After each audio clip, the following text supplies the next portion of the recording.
Greetings, everyone.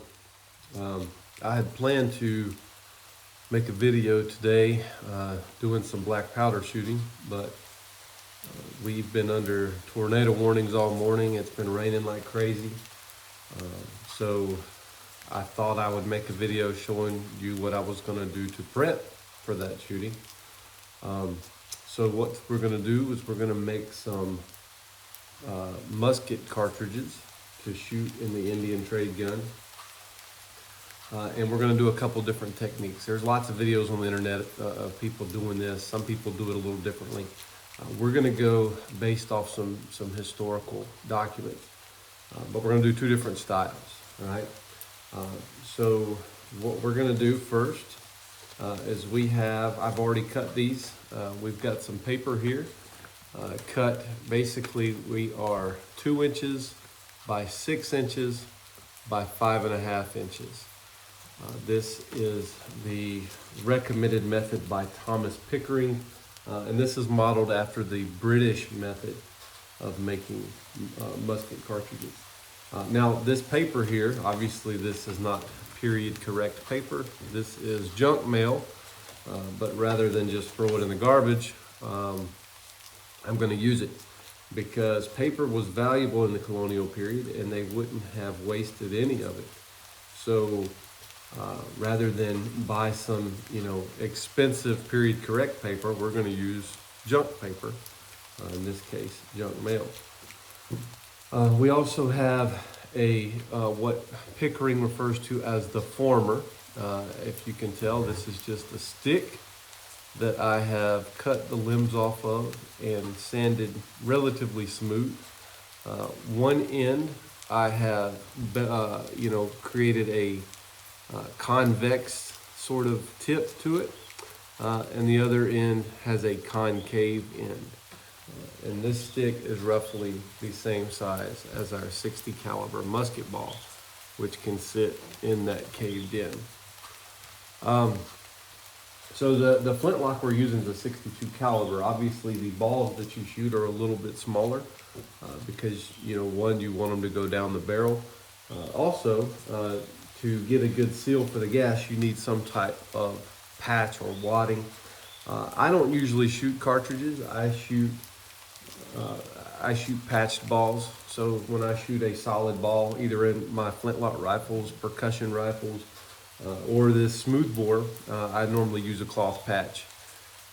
But when you use a cartridge, we're actually going to use paper as the wadding. Some cartridges did have a cloth wadding in them. We're not going to do that. We're gonna stick with Pickering's model here, and then in a minute we'll do the other model that I was talking about. We also have a powder measure here that I've made out of a deer antler. This holds about 75 grains of 3F powder. I do use 3F powder. A lot of people, if you get on the internet and read, they'll tell you, don't use 3F powder in, something 62 caliber or bigger. You should use, 2F powder is what they say. I've only ever used 3F powder. I use 3F powder mostly because I have 50 caliber rifles that I use 50 caliber or 3F powder for. But I've used it in this smoothbore, 62 caliber smoothbore every time. I don't use as much powder as you would use with 2F. But one thing to keep in mind is during the colonial period, they weren't buying 2F powder, 3F powder, 4F powder from a distributor. They were making their own powder a lot of times. They did get a lot of powder from Europe, but a lot of times the colonists had to make their own powder, and they would not have had, the standards that we have today.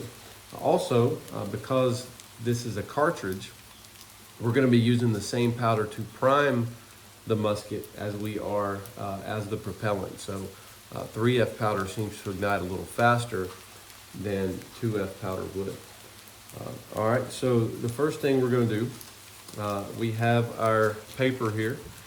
We're going to glue, all right, all of the longer sides, the 3 longer sides, not the short side, all right? Now, the term used by a lot of the colonists is to paste. So we'll call it pasting. But we're just gonna put paste on 3 sides. The paste back then, obviously, we're gonna use this modern glue stick that I got at Walmart for 75 cents. But glue back in those days could have been made out of plants. It could have been made out of animal products. There was glue made out of fish, glue made out of mammals. So now we're going to take our former and our ball, all right, and we're going to lay this about an inch from the edge of the paper. So it should look something like this.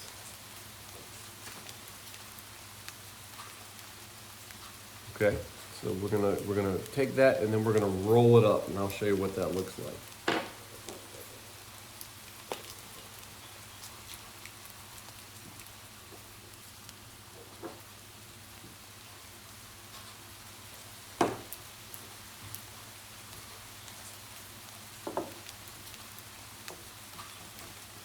Remember, we're only gluing the 3 long sides.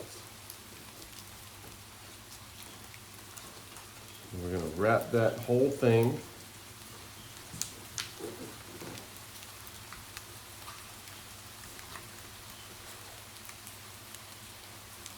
So it looks something like this. All right, so you see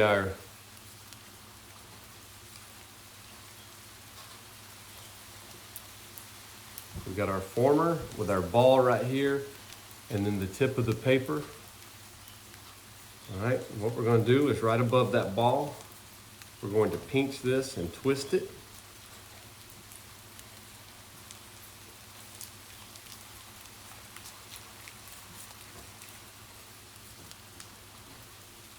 All right, now I'm going to take some thread.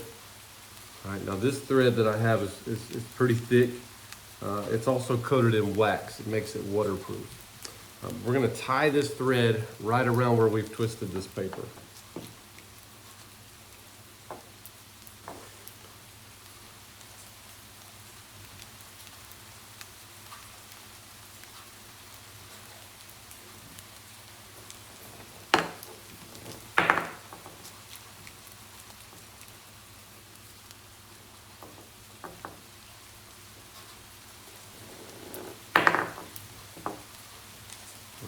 Just like that.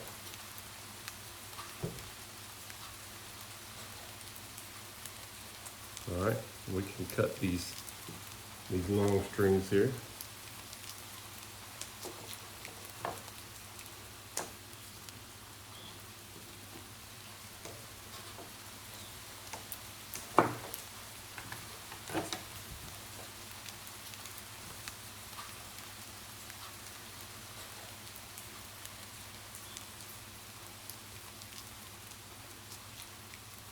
All right, now we can remove our former, and we have a tube with the ball sitting right here. All right, now a lot of people, when you look on the internet, it'll tell you that you should have tied a second string right above the ball, right? So you would have 2 strings, 1 on each side of the ball. That double tie method did not exist until 1832. Or I won't say it didn't exist. It wasn't adopted by the Army until 1832. So most cartridges were actually just had 1 tie, all right, at the end of the ball. All right, and when we see our other method in a minute, it'll be even less. All right, so I've poured our powder measure full of the 3F black powder, and I'm going to pour this down the tube, but it's going to go right on top of the ball.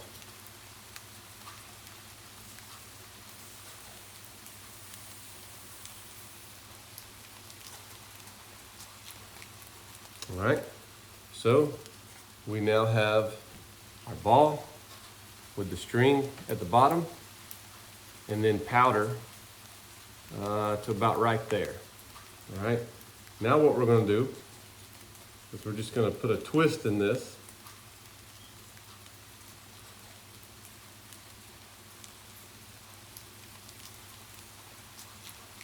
And that's it. That is a musket cartridge. About 2.5 inches long, which is what it should be. And there's one string. So there's our ball and our powder. Now to use this, which we'll demonstrate in another video, we're basically gonna tear off the end, probably with our teeth. We'll bite it, tear off the end, pour a little bit of powder into the pan, and then close the frizzen, and then pour the rest of the powder down the barrel. And you know, our paper and our ball will go down as well. All right, so we'll see that in another video. Now, the other method, right, is the French method.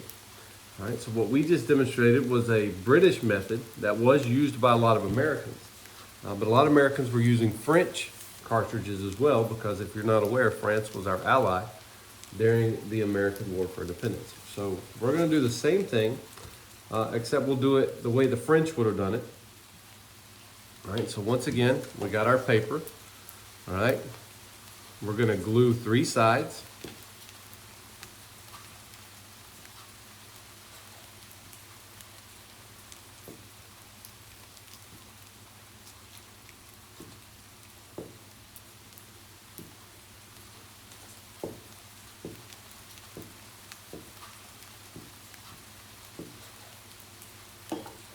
All right, we're going to take our former and our ball, same thing, we're going to put it about 1 inch from the edge of the paper.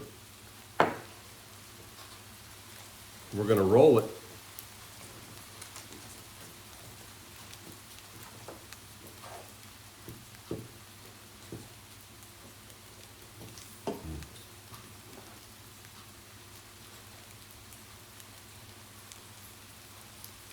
Like so. All right, so we got our former with our ball right here. There's our ball. All right, now we're just going to take this and bend it and fold it over.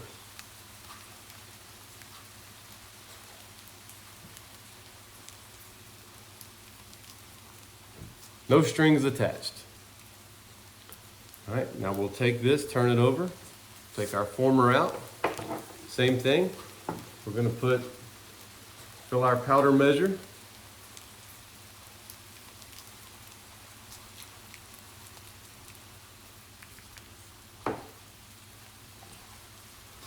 We'll pour the powder in.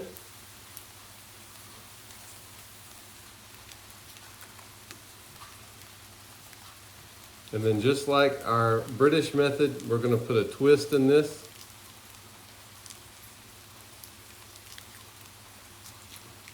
We'll tear off the end there.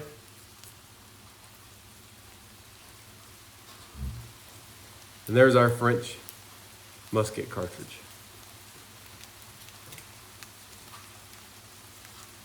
So we got the British with the string. We got the French, no strings. All right, I'm gonna make a few more of these. I'll make 3 of each. All right, 3 French and 3 British. And in the next video, well, maybe not the next video, but in an upcoming video, we will use these cartridges and see how they perform. I am going to put it in the context of a historical event, so stay tuned for that. Thank you.